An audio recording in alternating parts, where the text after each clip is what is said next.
بسم اللہ الرحمن الرحیم، الحمدللہ رب العالمین وصلی اللہ علی سیدنا محمد وعلیہ الطیبین الطاہرین۔ احکام حج میں، ارکان حج میں ایک بہت اہم چیز ہے وقوف عرفات،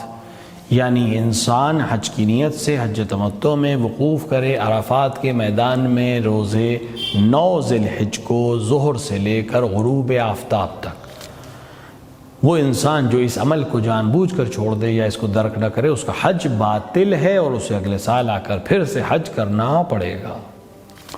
وقوف عرفات کا مطلب یہ ہے کہ انسان عرفات کے میدان میں زوال کے وقت سے لے کے سورج ڈوبنے تک موجود رہے، اس کے علاوہ کوئی خاص عمل نہیں کرنا ہے، چاہے وہ پورے دن سوتا رہے، خیمے میں رہے، باتیں کرتا رہے، یا نماز میں مشغول رہے، یا دعا پڑھتا رہے، کوئی فرق آپس میں نہیں ہے حج کے لحاظ سے۔ لہٰذا یہ انسان البتہ بہتر ہے کہ امام حسین علیہ السلام نے جو عرفات کے میدان میں دعا پڑھی تھی، اس دعا کو 9 ذی الحج کو پڑھے، قرآن پڑھے، نمازوں کو انجام دے، اور اس بہترین موقع کو جو خداوند عالم نے اسے توفیق دی ہے کہ جبل الرحمہ و جبل التوبہ کے نیچے وہ قیام پذیر ہو، اس کو بہترین طریقے سے انجام دے۔